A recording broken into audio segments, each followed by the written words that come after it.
यशोमती मैया के नंद लाला। आप हमारे भी लल्ला का नामकरण कर दो ना। पुत्री, ये क्या कह रही हो तुम? विनती कर रही हूँ, और मेरी जे आग्रह अस्वीकार मत ही करो। आप दोनों भाइयों का नामकरण एक साथ हो जाएगा।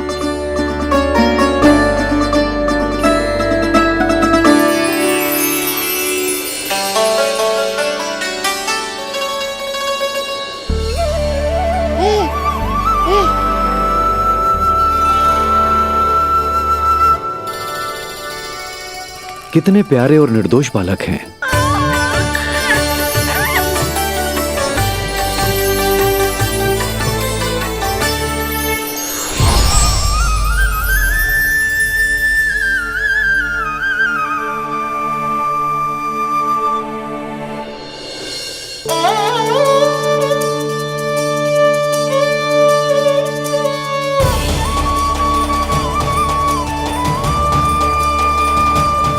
इन दोनों को देखकर गुरुदेव की आंखों में आंसू क्यों आ गए?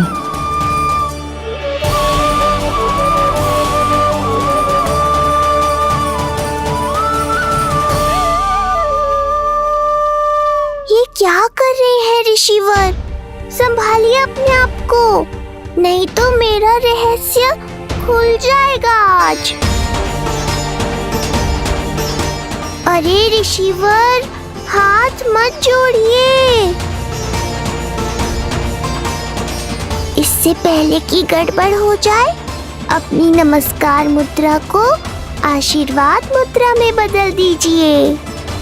बात को समझिए, मैंने ये अवतार मैया और लल्ला के अद्भुत संबंध का अनुभव करने के लिए लिया है, पर आपकी भावुकता के कारण यदि मैया को मेरा सत्य पता चल गया तो ये संबंध ही बदल जाएगा।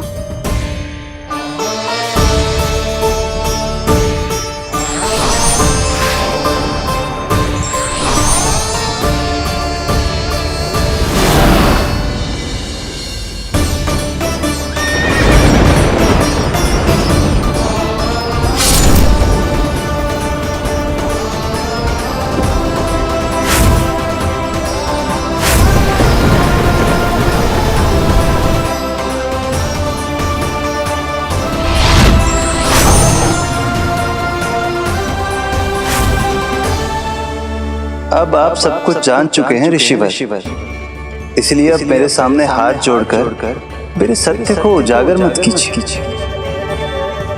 अपने शिष्य वसुदेव के पुत्र के रूप में मुझे आशीर्वाद दीजिए।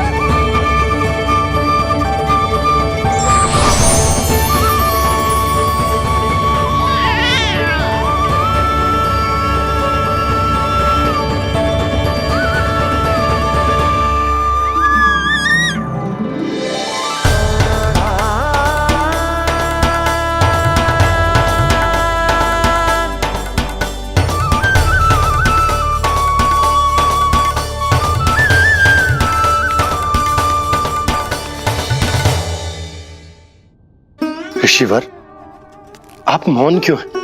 और आपकी आंखों में आंसू? सब कुछ ठीक है ना? अब तो आप हमारे लल्ला का नामकरण करोगे ना? इन दोनों का नामकरण करना मेरा सौभाग्य होगा पुत्री।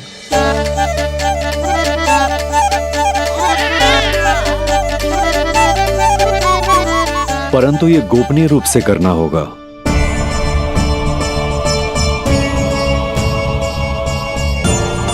अवश्य ही स्वामी का आग्रह होगा, ताकि कंस की बुरी दृष्टि हमारे पुत्र पर ना पड़े। ये तो बहुत महान ऋषि हैं, इन्हें कंस के अत्याचारों के बारे में अवश्य पता होगा। अपनी संतान का नामकरण संस्कार करना एक मां के लिए उत्सव से कम नहीं होता है, पर यह छुपकर करना होगा। आप दोनों को स्वीकार तो है ना? जैसी आपकी आज्ञा गुरुदेव। स्वीकार है गुरुदेव। तो फिर कहाँ करना है हमें नामकरण का प्रबंध?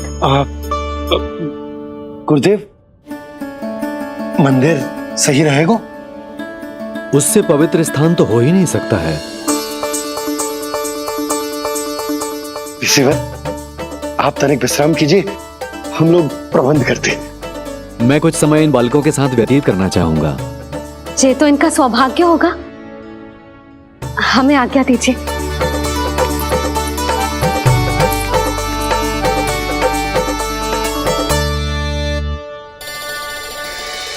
प्रभु, स्वयं भगवान होकर भी आपको बंदी गृह में जन्म लेना पड़ा। अब अपनी मां को छोड़कर दूसरी मां के यहां पलना पड़ रहा है। जब से गोकुल आए हैं छुप छुप कर रहना पड़ रहा है। इतनी नन्ही सी अवस्था में दुष्ट कंस के कितने ही आक्रमणों का सामना कर चुके हैं आप। और जिस उत्सव में सभी सप्तऋषियों और सभी देवी देवताओं को साक्षी बनकर आना चाहिए, उस नामकरण उत्सव को यहां एकांत में करना पड़ रहा है। क्यों प्रभु, इतने कष्टों को सहकर ये अवतार क्यों लिया है आपने? दुष्टों का नाश करने के लिए, धर्म की स्थापना करने के लिए और सबसे अधिक मैया की ममता का अनुभव करने के लिए। पर इसके लिए इतने कष्ट? मानव जीवन लिया है तो कष्ट तो उठाने ही पड़ेंगे ऋषिवर। मानव जीवन की आंच जला रही है, फिर भी आप मुस्कुरा रहे हैं प्रभु। ये कैसा अनोखा अवतार है? आंच में जलकर भी यदि मैं नहीं मुस्कुराऊंगा तो अपने भक्तों को क्या शिक्षा दूंगा मैं?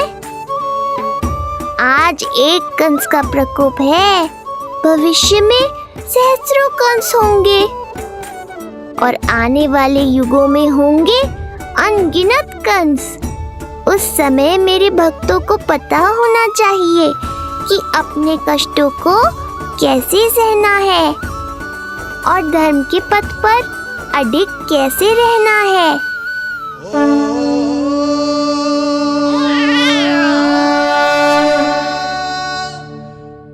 आप धन्य हैं प्रभु।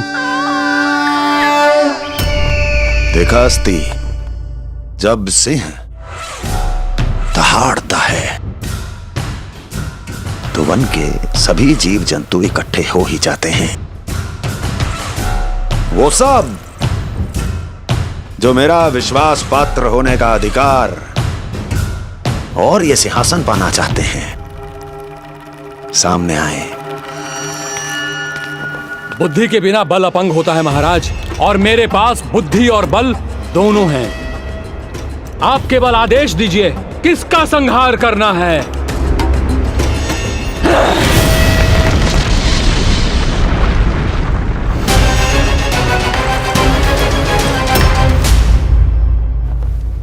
सारी तैयारी हो गई।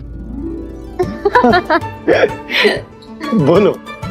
आप गुरुदेव को बुला लो, मैं रोहिणी जीजी और बालकों को ले आती हूँ। यशोदा, तुम रुष्ट तो ना हो ना मुझसे?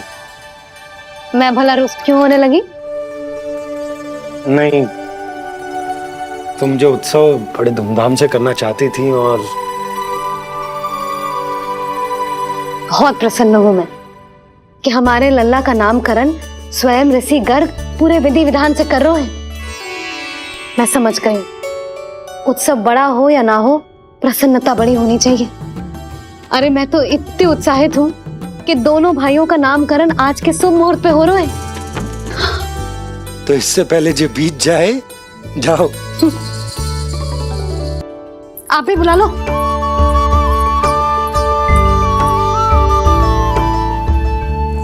यहाँ सब के सब एक से बढ़कर एक है, तो फिर अपने कार्य के लिए किसका चुनाव सबसे पहले करूं? मेरा सामर्थ्य तो आपने अभी तक देखा ही नहीं महाराज। चुटकी बजाकर शत्रुओं का विनाश कर सकता हूं मैं।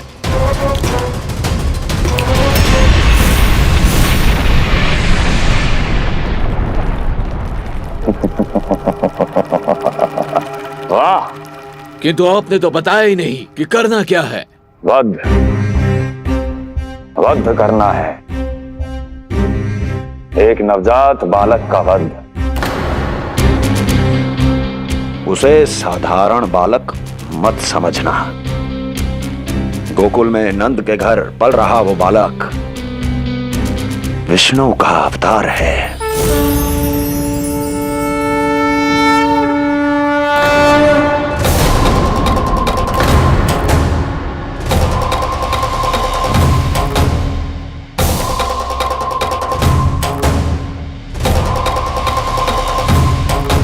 क्या हुआ? इतना सन्नाटा क्यों छा गया? क्षमा कीजिए महाराज, पर मैं नन्हे बालकों के साथ हिंसा नहीं करता। विष्णु अवतार बड़ा छलिया है महाराज, मैं उसका मुख भी नहीं देखना चाहता।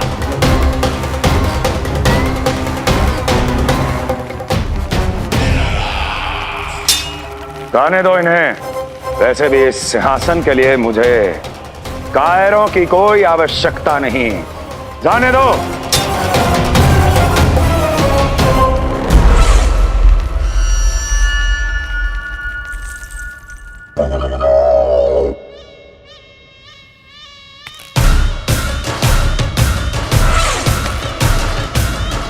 दुर्जन,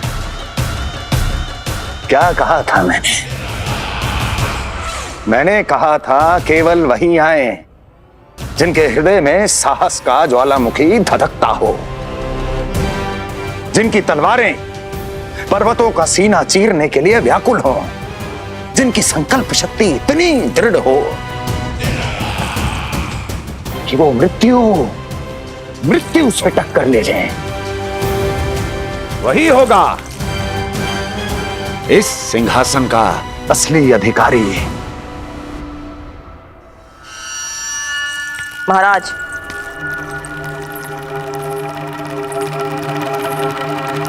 ना तो आपके दिए इस सम्मान का कोई मूल्य रह गया है और ना ही आपके भय का।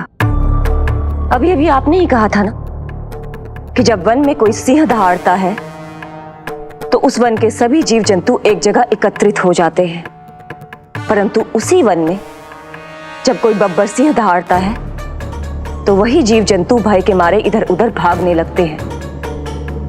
निश्चित ही वो बालक इन सब के लिए बब्बर सिंह बन चुका है।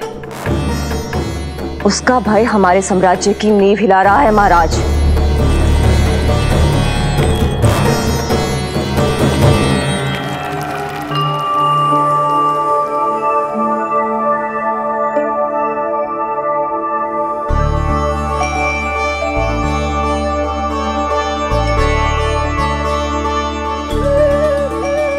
हे नारायण, मेरा मार्गदर्शन कीजिए। हे मां सरस्वती, मुझे आशीर्वाद दीजिए ताकि मैं दोनों बालकों के लिए सर्वोत्तम नामों का चुनाव कर पाऊं।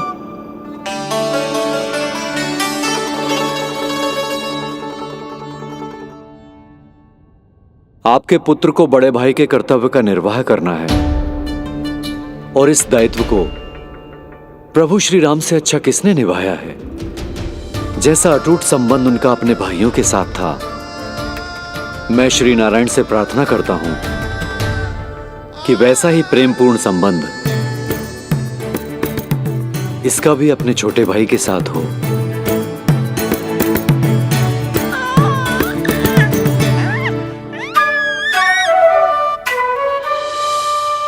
इसीलिए इसका नाम राम हो। इसीलिए इसका नाम राम, इसीलिए इसका नाम राम।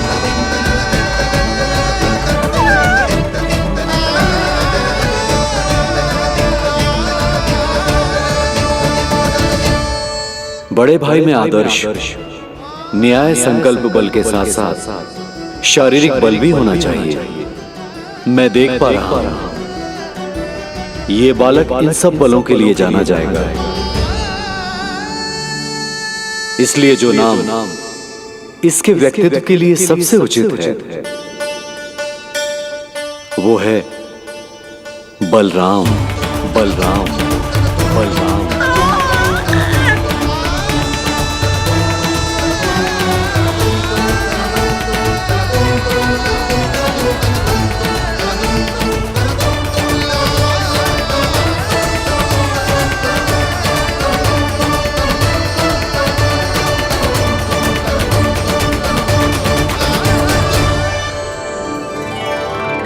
बलराम।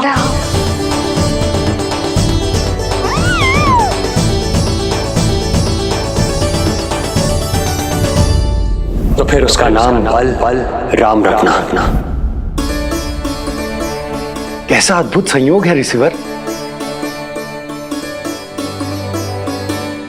जब इसके जन्म की सूचना देने मैं वसुदेव भैया के पास मथुरा गया था, तब उन्होंने भी यही नाम रखा था, बलराम। ये संयोग नहीं, नारायण की इच्छा है नंदराज। बलराम से अधिक उपयुक्त नाम इस बलराम के लिए कुछ और हो ही नहीं सकता है। पर मैं तो दाऊ कहकर ही बुलाऊंगा इन्हें, बलदाऊ।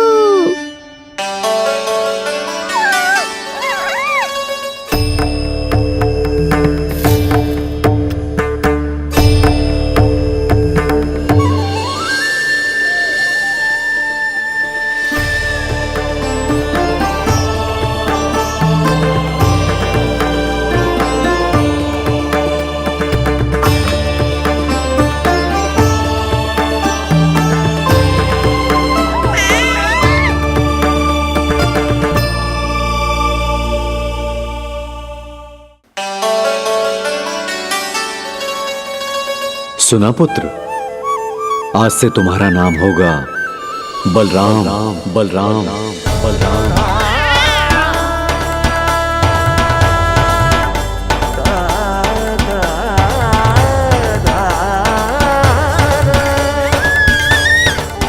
गुरुदेव, कितना अद्भुत नाम दिया है आपने इसे। अब मेरे लल्ला को भी ऐसा ही कोई उत्तम सा नाम दे दो।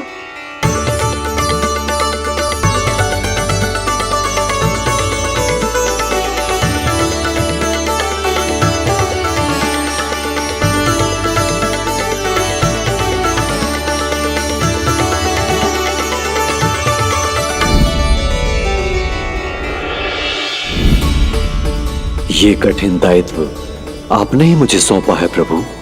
इसे निभाने की क्षमता भी आप ही दीजिए।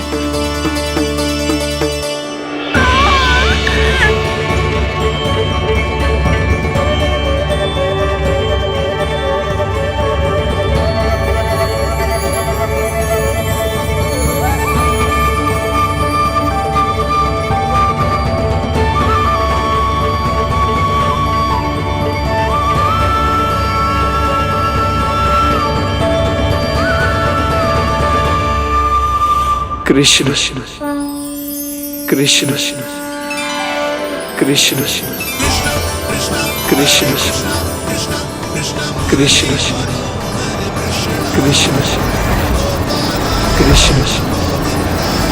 कृष्ण।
कृष्ण कोई साधारण शब्द नहीं है। ये अनेक विशेषताओं से भरा हुआ है। क बना है कमलकांत से, अर्थात वो जो श्रीपति विष्णु जैसा हो।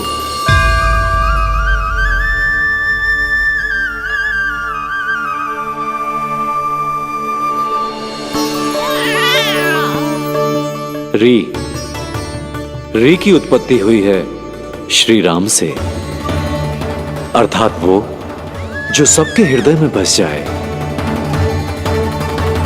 श ऐश्वर्य के स्वामी विष्णु के लिए, अर्थात वो जो समृद्धि लेकर आए।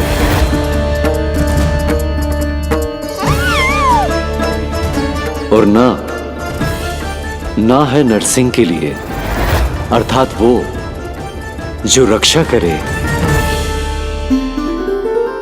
और अंत में आकार की मात्रा सूचक है अग्निदेव का, अर्थात वो जो स्वयं तप कर सबको पवित्र कर दे।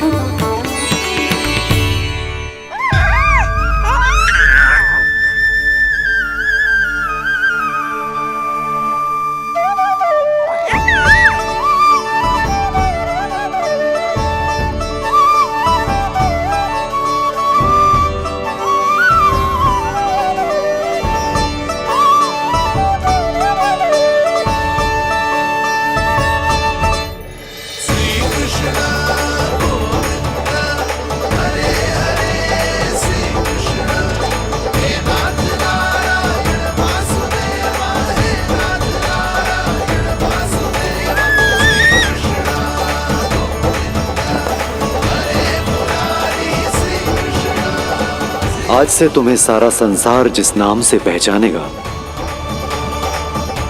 वो नाम है कृष्ण। वो नाम है कृष्ण। वो नाम है कृष्ण। वो नाम है कृष्ण। कृष्ण कृष्ण कृष्ण कृष्ण कृष्ण कृष्ण कृष्ण कृष्ण कृष्ण कृष्ण कृष्ण कृष्ण कृष्ण।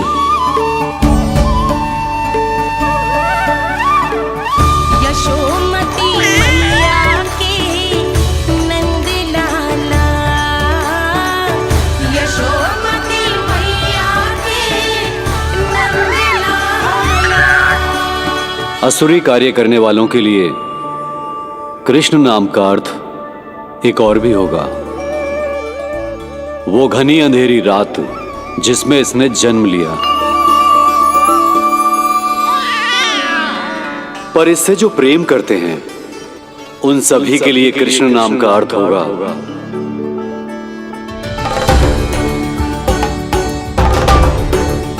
अतुलनीय सुंदरता और अथाह प्रेम।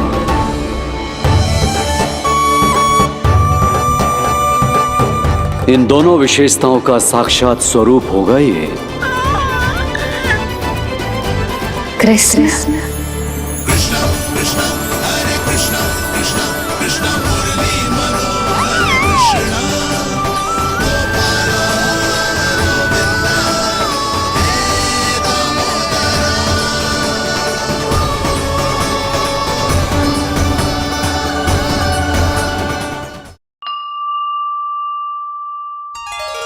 कृष्ण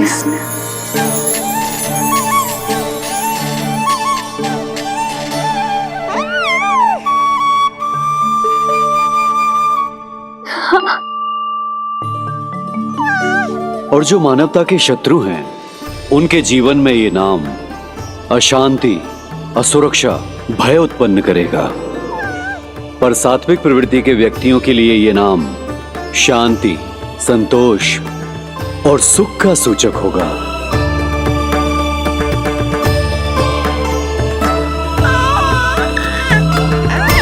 कृष्ण कृष्ण कृष्ण कहां से आ रही है ये ध्वनियां? कृष्ण कहां से आ रही है ये ध्वनियां? कृष्ण कृष्ण स्वामी महाराज कृष्ण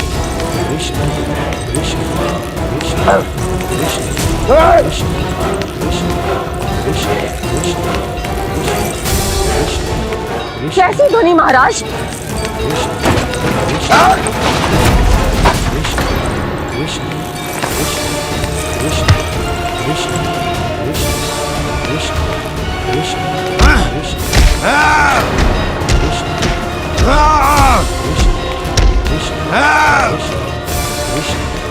स्वामी कृष्ण।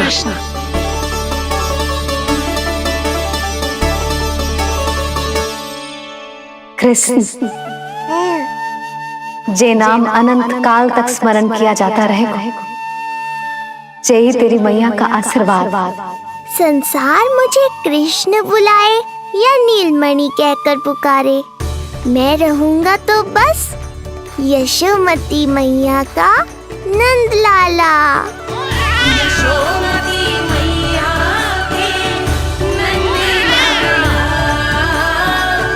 यशोमती मैया के नंद लाला।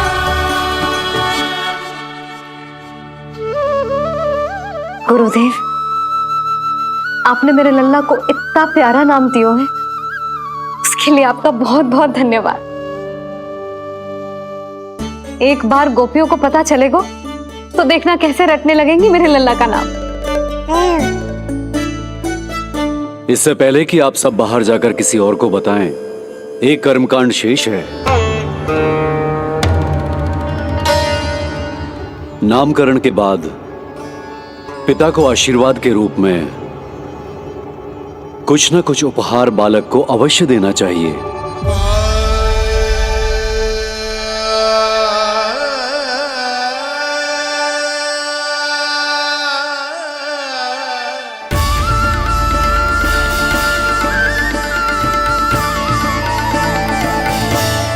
मैं क्या दूं?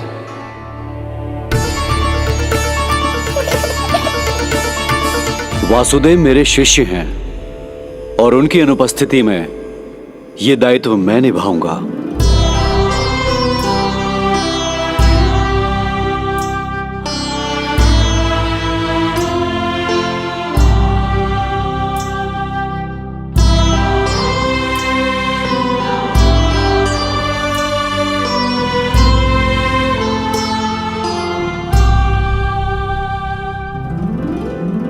इसे अपने पिता की ओर से स्वीकार करो पुत्र।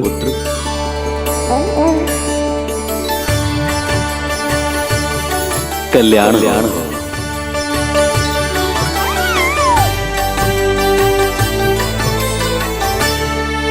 क्या दूं मैं इसे?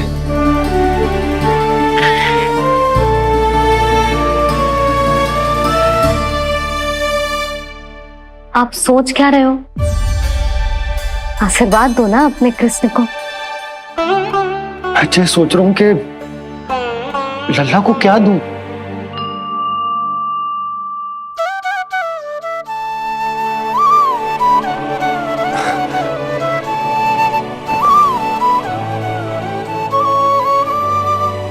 लल्ला, तू स्वयं ही बता दे, तुझे क्या चाहिए?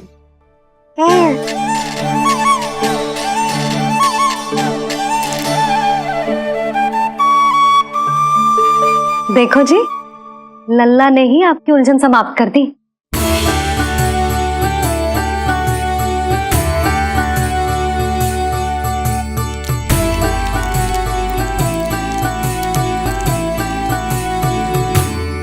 मेरा आशीर्वाद कि तेरा जे नाम कृष्ण तेरी प्रजा के लिए बहुत हितकारी हो। गुरुवर, आप भी इसे आशीर्वाद दें। जिनके आशीर्वाद से ये पूरा संसार संचालित होता है, उन्हें मैं क्या आशीर्वाद दूं?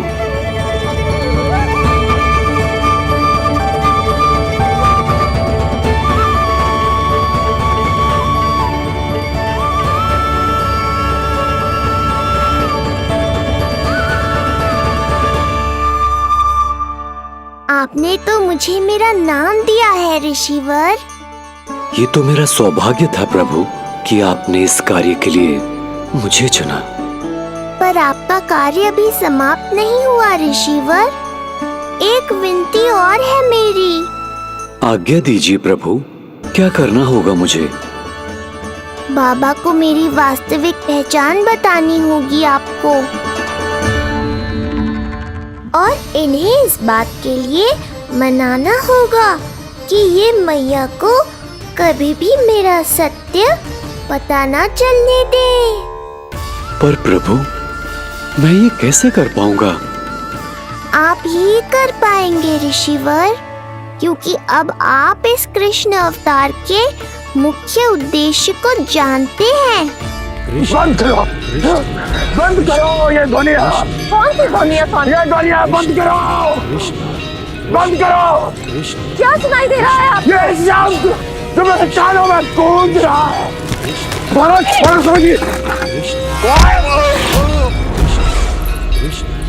रुक जाइए। महाराज,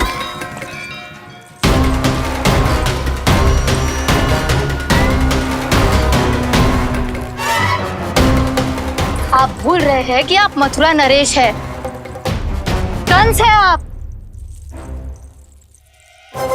और किसी भी व्यक्ति, वस्तु या घटना से महाराज कंस इतने व्यथित नहीं हो सकते कि वो सुध-बुध खो बैठे। स्वयं को संभालिए महाराज। बंद हो गई, बंद हो गई, बंद हो गया वो स्वर, बंद हो गई वो ध्वनिया। रापी, यूं मत सोचना कि मैं तुम्हें सुन नहीं रहा था। तुम सत्य कह रही हो। मैं कंस हूं। किसी भी व्यक्ति, वस्तु या घटना से व्यथित नहीं हो सकता। दुर्जन, जी महाराज, इस सिंहासन को पुनः स्थापित करो। यदि कोई भी योग्य इसे स्वयं सिद्ध करने नहीं आता तो मुझे पता है मुझे क्या करना है, कैसे उस दुष्ट बालक का संहार करना है। मैं भली भांति जानता हूं। ये दायित्व आपको ही निभाना होगा ऋषिवर। इससे दो लाभ होंगे। एक तो मेरे बाबा कंस के कारण होने वाली चिंता से मुक्त हो जाएंगे और आवश्यकता पड़ने पर मेरी पहचान को मैया से सुरक्षित रखने में सहायता भी करेंगे।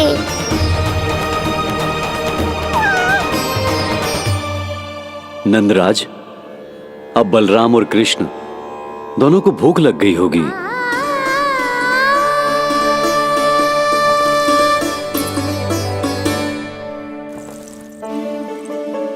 प्रणाम गुरुदेव। प्रणाम गुरुदेव।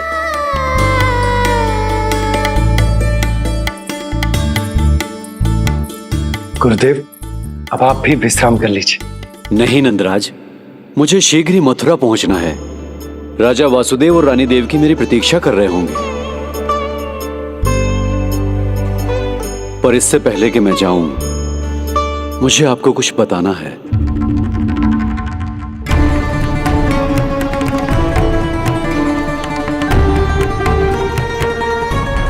गुरुदेव, आपके ललाट पर बल पड़ गए। सब कुछ ठीक तो है ना? कहीं आप मुझे कंस के बारे में तो ना बताना चाहते? गुरुदेव, मैं जानता हूं कि कंस नवजात शिशुओं की हत्या करवा रहा है।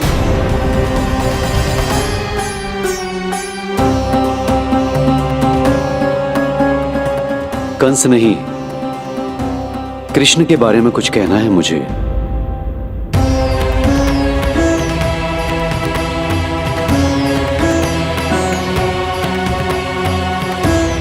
बताइए गुरुवर।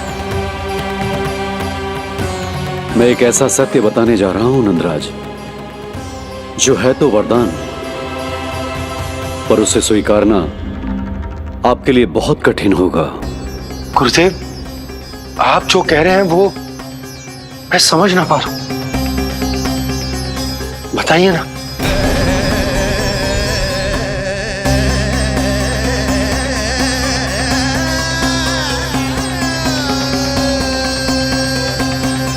बताइए ना गुरुवर।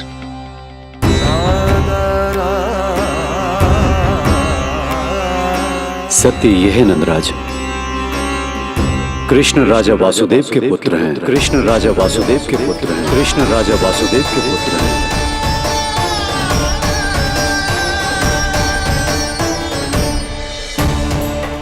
और वो कोई साधारण बालक नहीं है, स्वयं श्री हरि विष्णु के अवतार हैं। और वो कोई साधारण बालक नहीं है, स्वयं श्री हरि विष्णु के अवतार हैं।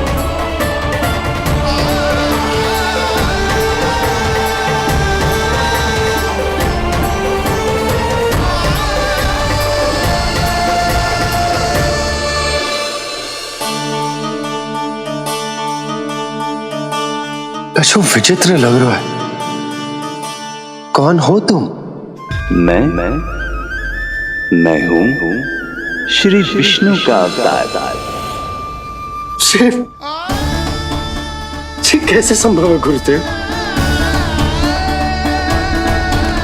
वो तो नन्हा सा बालक।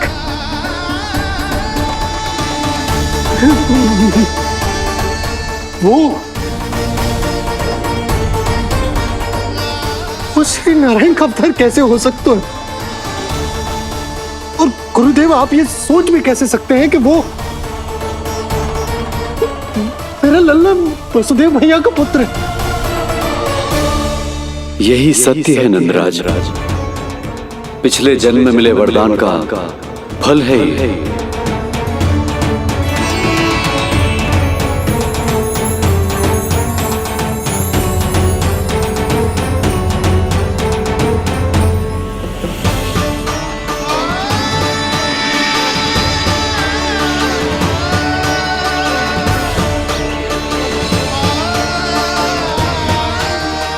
मैं आपकी संतान के रूप में अवश्य आऊंगा, किंतु उसके लिए आपको मेरे अगले अवतार के बाद एक और अवतार की प्रतीक्षा करनी होगी, क्योंकि अगले जन्म के लिए मैं पहले ही ये वरदान माता देवकी को दे चुका हूं। इस समय मैं विवश हूं, किंतु मैं आपको वचन देता हूं, आपकी संतान बनकर अवश्य आऊंगा। प्रभु, श्री हरि को अपने सामने देखकर मेरी व्याकुलता का बांध टूट गया है। 2 जन्म बहुत बड़ा समय होता है स्वामी। अपने पुत्र के रूप में हरि को गोद में खिलाने के लिए अब मैं और 2 जन्मों तक प्रतीक्षा नहीं कर सकती। धरा!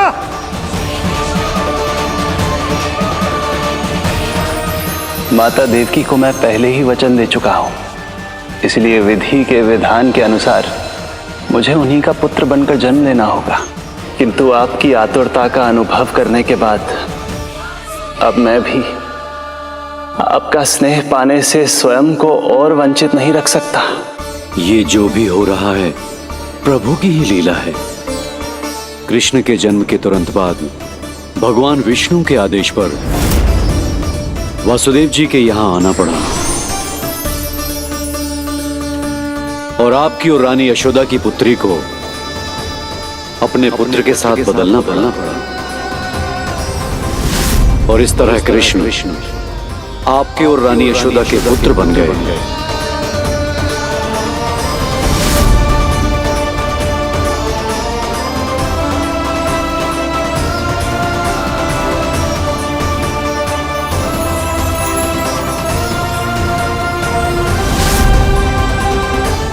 आपने सही कही थी गुरुदेव। जिस सुनने में तो वरदान ही लगता, पर इसे स्वीकार करना उतना ही कठिन।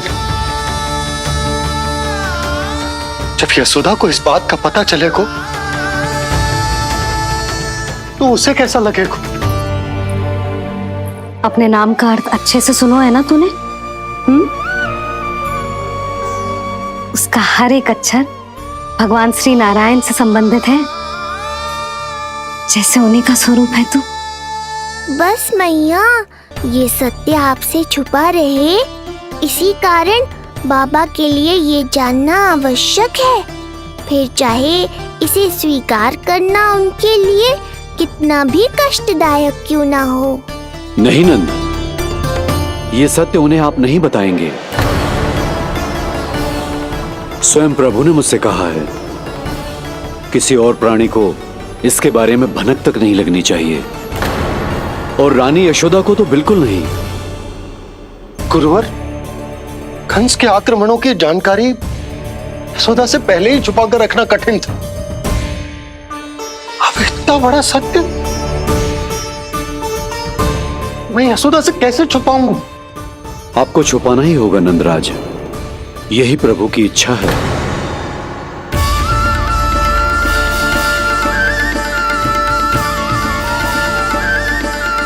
और क्यों गुरुवर? ताकि नारायण अपनी मैया की ममता का अनुभव कर पाए।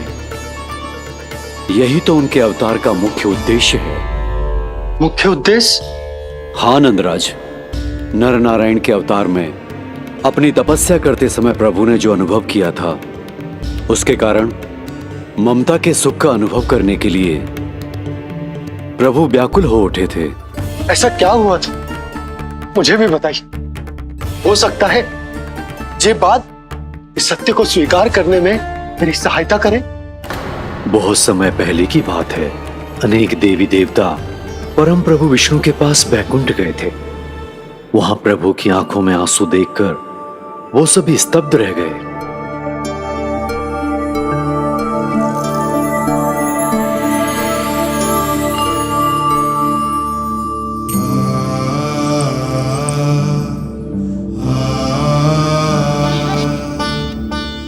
प्रभु, आपकी आंखों में आंसू?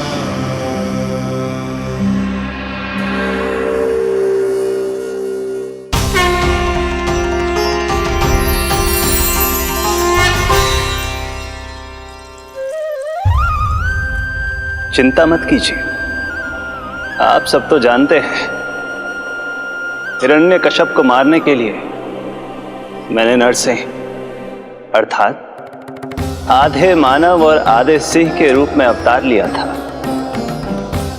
उस राक्षस का वध करने के बाद नर और सिंह दोनों भागों ने अलग अलग होकर नर और नारायण के रूप में पुनः जन्म लिया। वर्तमान में वो दोनों बद्रिकाश्रम में तपस्या कर रहे हैं।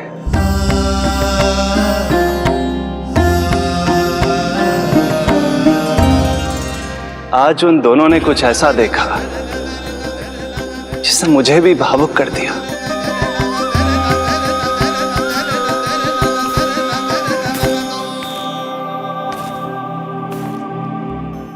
सखा, ये युवक कौन है? निकट के एक गांव के धनी व्यापारी का पुत्र है ये। प्रत्येक संध्या वन के उस पार ये अपनी प्रेयसी से मिलने जाता है और फिर रात्रि भर उस नर्तकी के साथ सहवास करने के बाद सुबह अपने निवास को लौट आता है।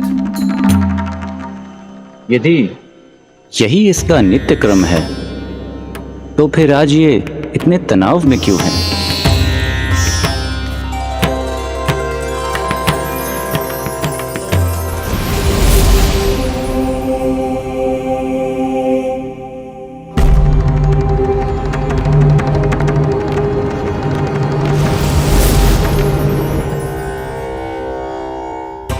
कल रात्रि प्रेम क्रिया के मध्य उस नर्तकी ने इससे पूछा, ये सबसे अधिक प्रेम किससे करता है? जब इसने कहा तुमसे, तो वो बोली, तुम्हें अपने प्रेम को सिद्ध करना होगा।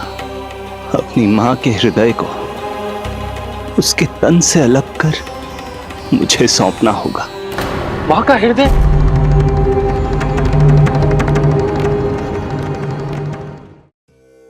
फिर क्या हुआ प्रभु? वो लाया अपनी मां का हृदय? ये जिज्ञासा यक्ष प्रश्न बनकर पूरे दिन नर और नारायण के मस्तिष्क में कौंधती रही। उन्होंने संध्या होने तक वहीं नदी किनारे प्रतीक्षा करने का निर्णय लिया ताकि वो ये जान सके कि क्या वो युवक अपनी क्रूर प्रेयसी को छोड़ेगा या वासना में अंधा होकर अपनी ही माता की हत्या करने का जघन्य अपराध करेगा। अब उसके वन पार करने का समय बीत चुका है। युवक ने विवेक का परिचय दिया है सखा। हे प्रभु, आपका कोटि कोटि धन्यवाद।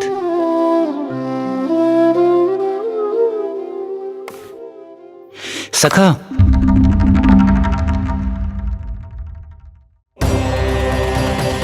सखा मुझे बताओ, जो अकल्पनीय था कहीं वो घट तो नहीं गया?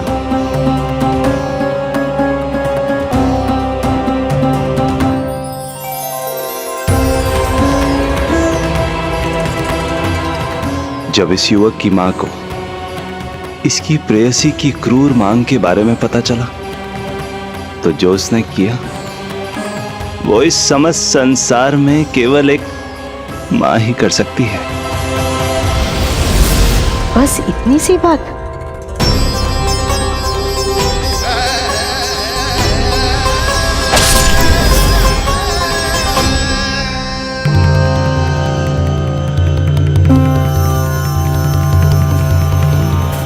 संभाल के मेरे बेटे, कहीं चोट ना लग जाए तुझे। संभाल के मेरे बेटे, कहीं चोट ना लग जाए तुझे। संभाल के मेरे बेटे, कहीं चोट ना लग जाए तुझे। ये तो उसकी मां की पुकार है। मां, मैंने क्या कर दिया मां? मां!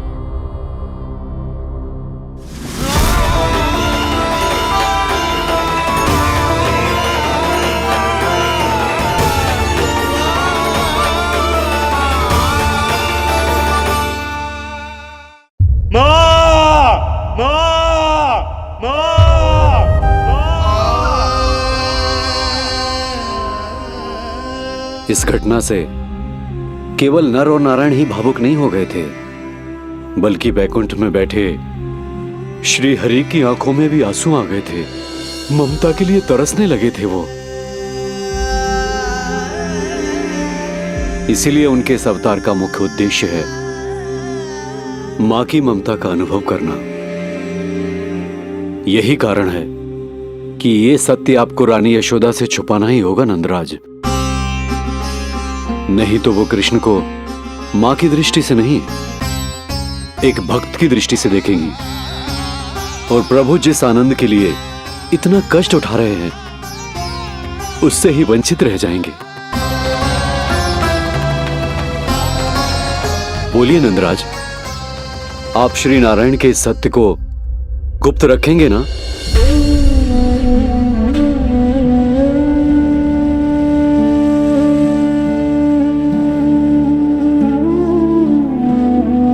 प्रभु ने मुझे कैसी दुविधा में डाल दिया है गुरु। यशोदा से तो ये सत्य मैं छुपा भी लूंगा, परंतु स्वयं से कैसे छुपाऊंगा? और बाबा होने को सुख, उसको अनुभव कैसे कर पाऊंगा? जो हो रहा है और जो भी होता है सब उनकी ही इच्छा से होता है नंदराज। इसलिए आगे का मार्ग भी वही दिखाएंगे। अब मैं चलता हूं नंदराज। राजा वसुदेव और रानी देवकी नामकरण के बारे में जानने के लिए व्याकुल हो रहे होंगे।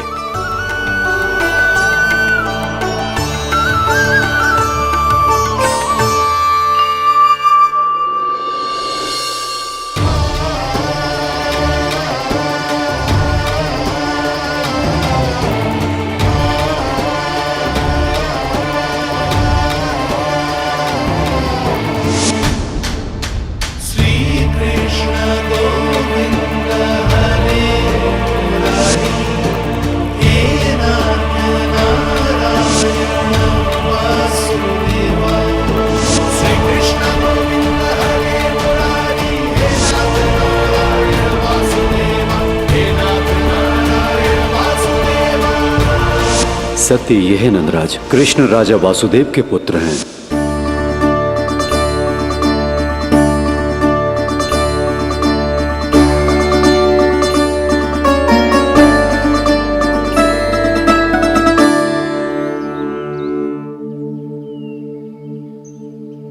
नंदराज, अपने आप को संभालिए और शांत चित्त से घर लौटिए। और हां, स्मरण रखिए कि प्रभु ने आपको बहुत ही बड़ा उत्तरदायित्व सौंपा है, आपको उसे निभाना ही होगा।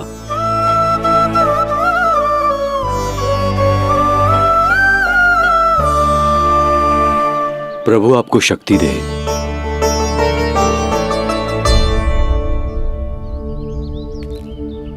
आप बहुत सौभाग्यशाली हैं नंदराज, जो प्रभु आपके घर पल रहे हैं। उनके बारे में सोचिए जिनके यहां प्रभु ने जन्म लिया है।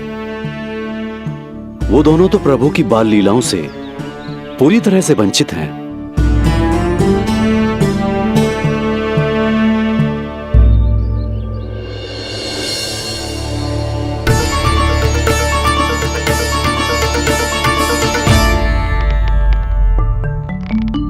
कहाँ रह गए तेरे बाबा लल्ला? जो आए क्यों ना अब तक?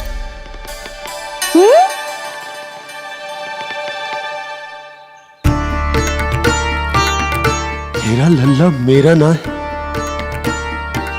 वो तो मेरे आराध्य नारायण का अवतार। और ये बात मुझे यशोदा से छुपानी।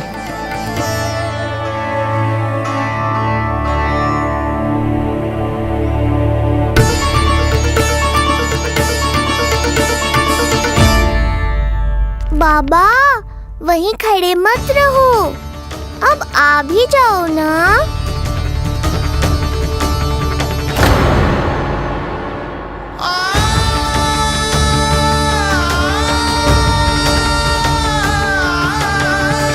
एक पग भी आगे बढ़ाने का साहस ना हो रो मेरा।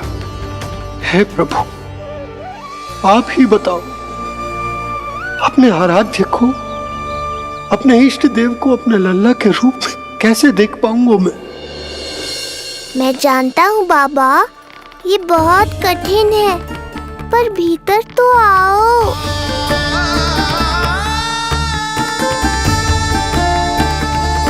अब आ भी जाओ बाबा, ऐसे बाहर कब तक खड़े रहोगे आप?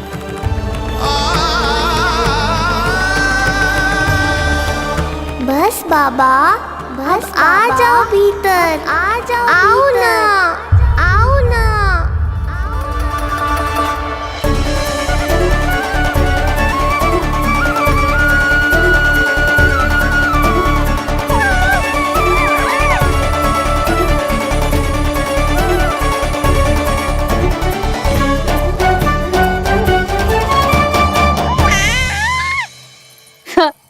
समझो? जब तू इधर उधर भाग रहा होगा तो तुझे बुलाने के लिए मैं तुझे ऐसे पुकारूंगी, कृष्ण। और जब तू शैतानी करेगो ना लल्ला, मैया को तंग करेगो, तो मैं तुझे क्रोध में ऐसे बुलाऊंगी, कृष्ण। हाँ। इसे सत्य पतो ना है, इसीलिए कितनी अच्छी तरह से मैया होने का कर्तव्य निभा रही है। पर मैं अब बाबा होने का कर्तव्य कैसे निभा पाऊंगा?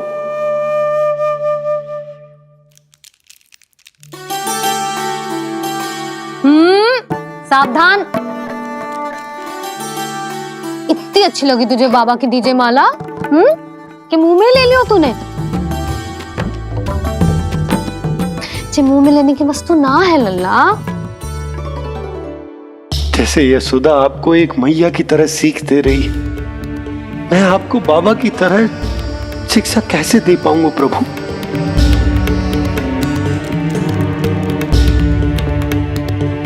कृष्ण, अभी मना किया ना मैया ने? ये तो प्रभु को ही डांट रही है। सावधान, जो फिर से मुंह में लिया तो। यशोदा, तुम्हें पता भी है तुम किस पर क्रोधित हो रही हो? हाँ, अपने लल्ला पर। और किस पर? मेरे कहने का अर्थ ये है कि तुम्हें सच में पता भी है जे कौन है? जे स्वयं प्रभु ने मुझसे कहा है किसी और प्राणी को इसके बारे में भनक तक नहीं लगनी चाहिए, और रानी यशोदा को तो बिल्कुल नहीं, और रानी यशोदा को तो बिल्कुल नहीं, और रानी यशोदा को तो बिल्कुल नहीं।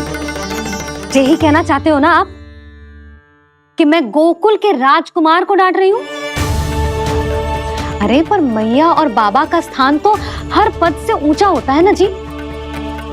माँ और बाबा को तो अधिकार होता है ना प्रेम करने का भी और भूल पर डांटने का भी।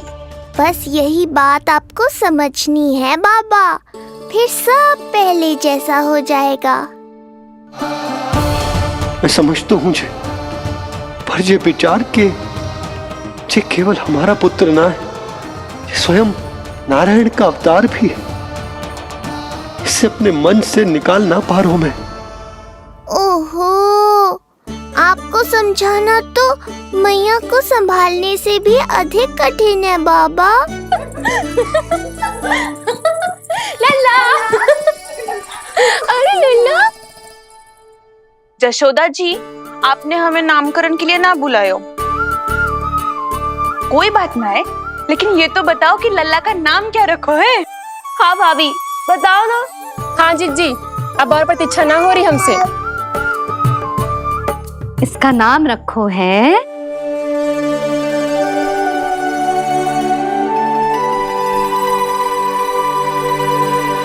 कृष्ण। कृष्ण? बहुत प्यारा नाम है, लेकिन थोड़ा कठिन है। मैं तो इसे किशन बुलाऊंगी। सही कहो, मैं भी इसे प्रेम से किशन ही कहूंगी। क्यों किशन? मेरे लिए तो जे किसना है।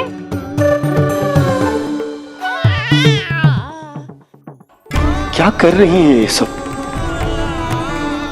बाबा, इन सब के लिए मैं केवल कृष्ण हूँ, भगवान नहीं।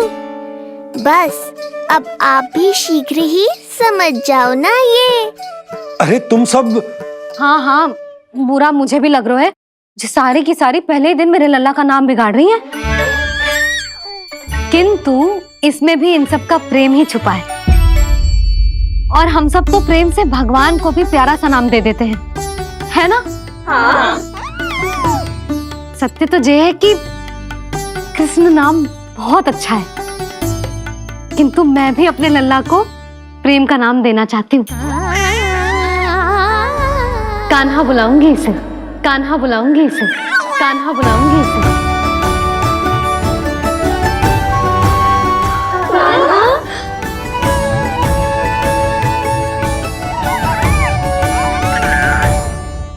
कान्हा,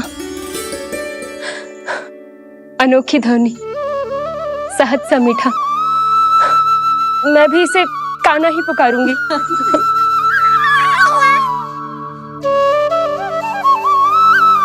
आप भी बुलाओ ना इसे। आप एक बार बुलाकर तो देखो, झट से पलट कर देखेगा आपको ये हमारा नटखट कान्हा। प्रभु, ये सब आपका सत्य ना जानती, पर मैं जानता हूं। अब इस मुख से आपका नाम केवल भक्ति भाव से ही निकल सकता है, वात्सल्य भाव से ना। जी की लल्ला का भी तो नामकरण हुआ था ना अपने लल्ला के साथ। हाँ भाभी, क्या नाम रखा गया है इसका? हाँ, बताओ ना। हाँ भाभी, बोलो ना। बताओ ना जीजी। ना, देखो, एक मैया से उसके लल्ला का नया नाम बताने का आनंद मैं ना छीन सकती। यदि तुम सबको कान्हा के दाऊ का नाम जानना है तो चलो सबके सब रोहिणी जीजी के पास। हाँ, सही कहो, सही कहो। मैं अभी आई। हाँ,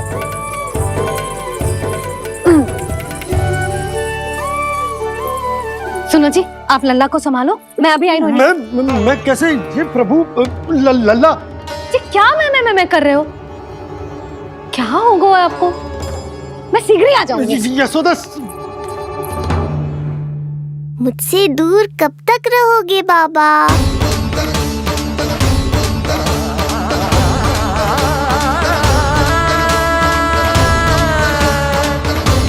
एक बार मेरी ओर देखो तो सही।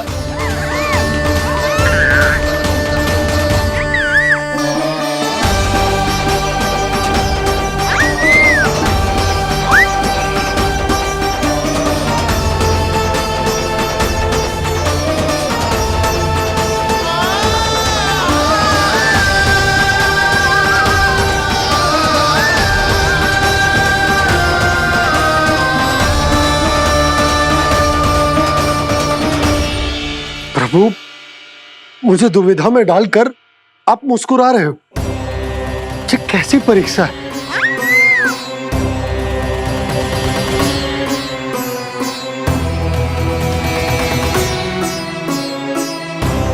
ये क्या कर रहे हैं आप? पिता का स्थान पुत्र के चरणों में नहीं होता, पुत्र के सिर के ऊपर होता है उनका हाथ, उनका वरदहस्त। प्रभु, आप चाहते हो कि मैं आपका सत्य यशोदा को न बताऊं। यशोदा चाहती है कि मैं आपको लल्ला की तरह अपने गोद में उठाकर आपसे बातें करूं। मेरी आंखें चाहती हैं कि मैं आपको अपने इष्ट देव, अपने आराध्य के स्वरूप में देखूं। और मेरा हृदय चाहता है कि मैं आपको अपने पुत्र के स्वरूप में देखूं। अब आप ही बताओ प्रभु, अब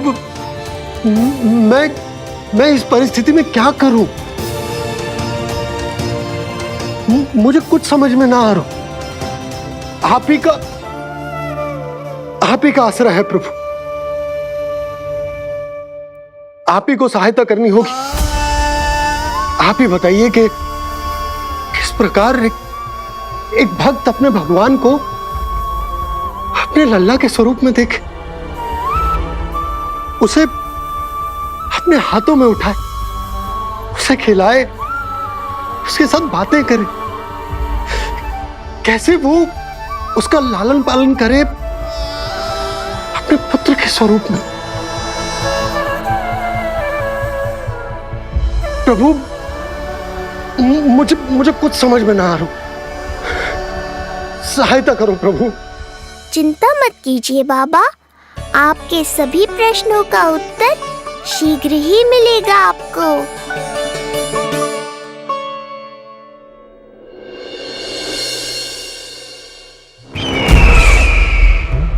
ऋषि गर्ग पधारे हैं महाराज।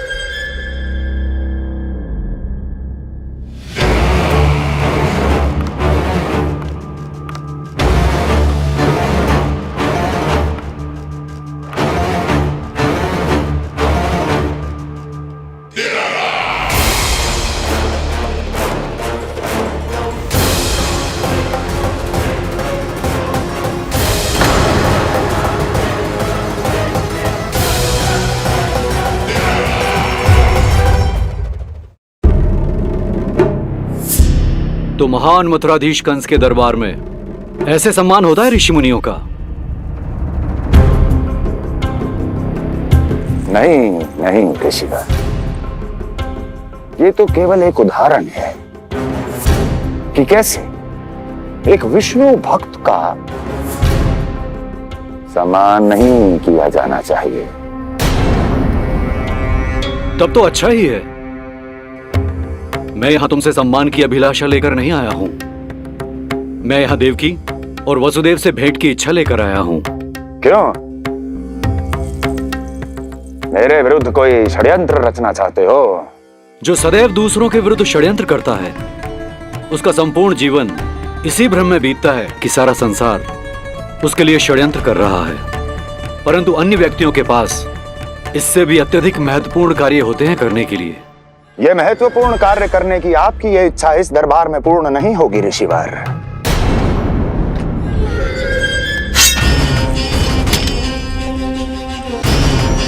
मैं आपको उन दोनों से भेंट करने की आज्ञा नहीं दूंगा। कैसे रोकोगे मुझे? कैसे? बड़ा ही विचित्र प्रश्न है, किंतु इसका उत्तर बड़ा ही सरल है ऋषिवर। जानते हैं, मेरे दिन का आरंभ कैसे होता है। किसी ना किसी का संहार करके। और यदि एक संहार और हो जाएगा तो मुझे क्या अंतर पड़ेगा।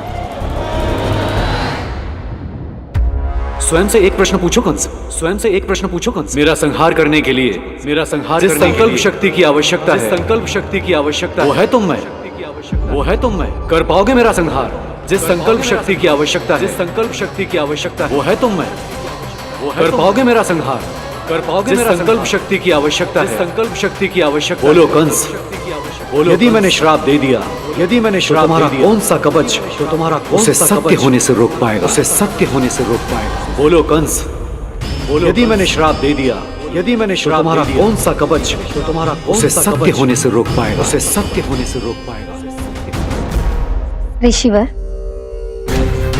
यदि आपके हृदय में स्वामी के विरुद्ध षड्यंत्र करने की इच्छा नहीं है तो महाराज भी आपको किसी से भेंट करने से रोकना नहीं चाहेंगे, है ना महाराज?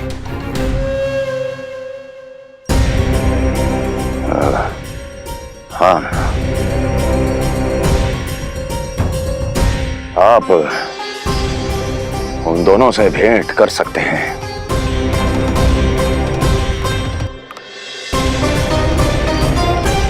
दुर्जन, इन सब पर दृष्टि रखो।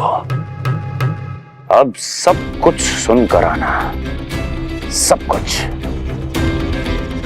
भी छूटना नहीं चाहिए। जाओ।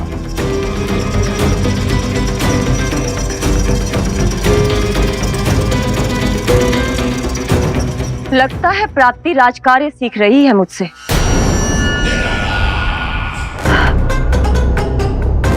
उचित समय पर सही सुझाव दिया तुमने प्राप्ति।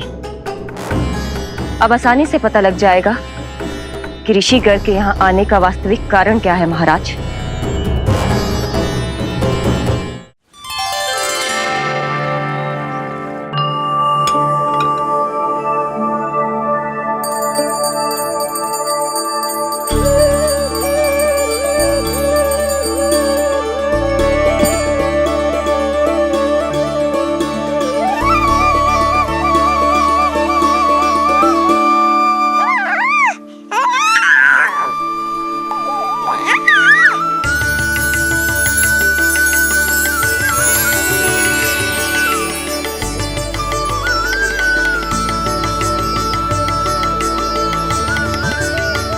स्वयं नारायण मेरे घर में है तो ये फूल उनके चरणों में क्यों चढ़ा रहा हूं? तैयार को मेरा लल्ला। किंतु बुरी दृष्टि वाला टीका लगाना तो भूल ही गई तेरी मैया। अभी आ।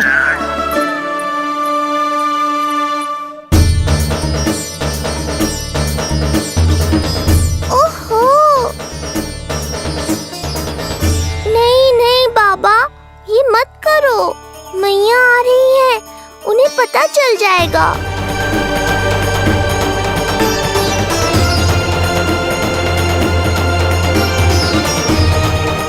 ये फूल तो आपके चरणों के लिए ही बने हैं प्रभु, इन्हें स्वीकार करें। बाबा, ये सत्य मैंने आपको अपना साथ देने के लिए बताया था, अपने आप को फंसाने के लिए थोड़ी ना।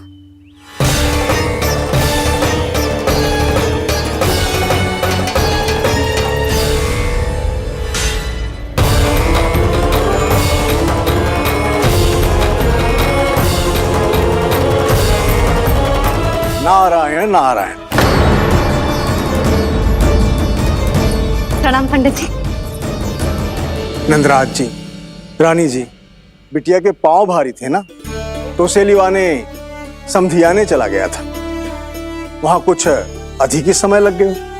आज वापस आया तो पता चलो कि स्वयं गर्ग ऋषि ने लल्ला का नाम रखो है, सो मिलने चला है। क्या नाम मिलो है इसे? उन्होंने लल्ला का नाम कृष्ण रखो है। उन्होंने लल्ला का नाम कृष्ण रखो है।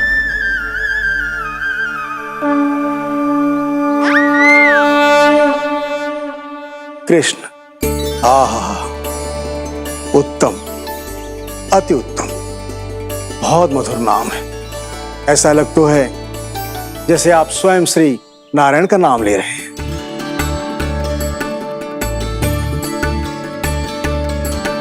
स्थिति को और गंभीर मत बनाओ पंडित जी। आपको तो बाबा के प्रश्नों का उत्तर देना है।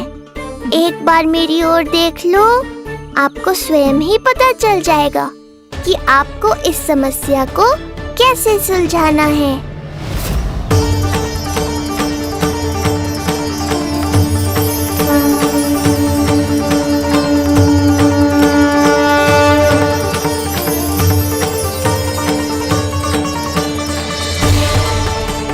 पंडित जी मेरे लल्ला को टकटकी बांध के देखे क्यों जा रहे हैं?